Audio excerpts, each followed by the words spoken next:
Delta 7 நண்பர்கள் அனைவருக்கும் வணக்கம். இந்த பதிவில் நம்ம பார்க்க போறது சிவகங்கை மாவட்டம் திருபுவனம் அருகில் மடப்புறம் பத்திரகாளியம்மன் கோவில் டெம்பரவரியாக காவலர் செக்யூரிட்டியா வேலை செய்த அஜித் குமார் என்பவர் போலீஸ் விசாரணை என்கிற பெயரில் 6 பேர் போலீஸ்காரங்க அடித்து கொலை செய்திருக்கார்கள். இந்த சம்பவத்தை கேள்விப்படும் போது நமக்கு ரொம்பவே அதிர்ச்சியா இருக்கு. எத்தனை lockup death, Sathankulam Jayaraj Bennix lockup death ஆனாங்க. அதன் பிறகு தமிழ்நாட்டை உலுக்கிய வழக்கு இந்த அஜித் குமார் வழக்கு தான்.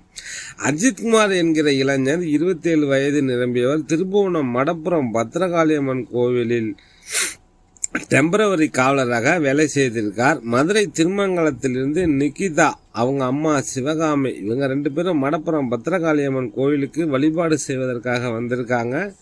அங்கே பணியில் இருக்கும் அஜித் குமாரிடம் அவங்க அம்மாவுக்கு வீல் சேர் வேணும்னு கேட்டிருக்காங்க. நிகிதா அவங்க அம்மாவுக்கு 73 வயது. உடனே வீல் சேர் கொண்டு வந்து கொடுத்திருக்கார். அவங்க வந்த காரை ஓரமாக பார்க் பண்ண சொல்லி சாவியை கொடுத்துருக்காங்க. அப்போ அவருக்கு தெரியாது இந்த சாவியை வாங்கறதுனால தன்னோட உயிரே போக போகுதுன்னு. அஜித் குமாருக்கு கார் ஓட்ட தெரியாது. அதனால அவர் வேறொரு நண்பர் ஒருத்தரை பார்க் பண்ண சொல்றார். கொஞ்ச நேரத்தில் வழிபாடை முடிச்சு வெளியில் வந்த நிகிதா அவங்க அம்மா சிவகாமி கார் சாவியை வாங்கிட்டு காரை எடுத்துட்டு போறாங்க. அப்போதான் கார் பின் சீட்ல ஒரு பேக் வச்சிருக்காங்க. அந்த பேக்ல 10 பவுன் நகை இருந்ததை காணும். இவங்க மருத்துவ செக்கப்புக்காக வந்திருக்காங்க. ஸ்கேன் எடுக்கிறதுக்கு வசதியா நகைகளை கலட்டி பேக்ல வச்சதா சொல்றாங்க.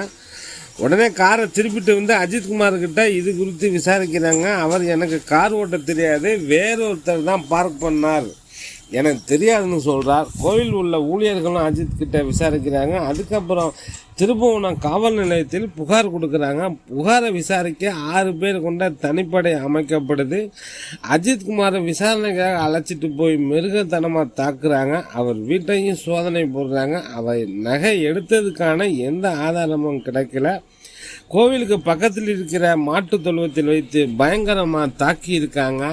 அடி தாங்க முடியாம சித்திரவதைக்கு ஆளாக்கப்பட்டு செத்து போறார் அஜித் குமார். ஒரு விசாரணைங்கிறது ஒருத்தன் உயிர் போற அளவுக்கு இவ்வளவு மிருகத்தனமா அடிச்சு விசாரிக்கிறது. ஒரு சாமானிய எளிய குடும்பம் என்றால் என்ன வேணா செய்யலாமா? கேட்க யாரும் இல்லை என்கிற தைரியம் காவல்துறைக்கு. அஜித் குமாருக்கு அப்பா இல்லை, அம்மா தம்பி மட்டும்தான். இதை விட பெரிய கொடுமை என்னன்னா, அஜித் குமாரின் அம்மா தம்பியிடம் பேரம் பேசியதாக சொல்கிறார்கள். சில லட்சம் பணம் தரோம், தம்பிக்கு அரசு வேலை தரோம், உடலை பெற்றுக்கொண்டு தகனம் செய்து விடுங்கள்னு. பணம் கொடுக்கறது வேலை கொடுக்கறதுலாம் இருக்கட்டும், விசாரணைங்கிற பேர்ல அடித்து கொலை செய்த போலீஸ்காரங்களுக்கு என்ன தண்டனை? வேலையிலிருந்து இடைநீக்கம் செய்திருக்கிறார் மாவட்ட எஸ்பி. அதிமுக, நாம் தமிழர் கட்சி, கம்யூனிஸ்ட், பாஜக போன்ற அரசியல் கட்சிகள் வன்மையாக கண்டித்து போராட்டம் நடத்தியிருக்காங்க. ஊர்க்காரர்கள், உறவினர்கள் நீதி கேட்டு காவல் நிலையத்தில் போராட்டம் நடத்திய பிறகுதான் முன்னணி செய்தி நிறுவனங்கள் இது குறித்து பேச ஆரம்பித்தன. அஜித் குமாரை அடித்து சித்திரவதை செய்த 6 காவலர்கள் மீது எஃப்ஐஆர் போடணும், அவங்களை நிரந்தரமா டிஸ்மிஸ் செய்யணும் என்பது பலரின் கோரிக்கையாயிருக்கு.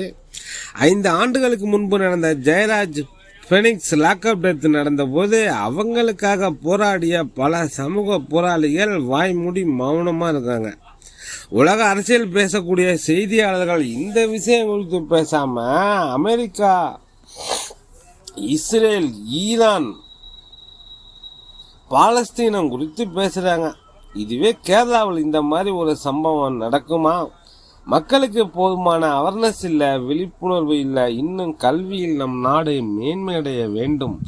தவறு செய்தது யாராக இருந்தாலும் அவர்கள் மீது உரிய நடவடிக்கை எடுக்கப்படணும். தற்போதைய முதல்வர் மு.க. ஸ்டாலின் அவர்கள் சாத்தான்குளம் ஜெயராஜ் பெனிக்ஸ் இறந்த போது முதலமைச்சர் தான் இதற்கு பொறுப்பு என்று அறிக்கை வெளியிட்டார்.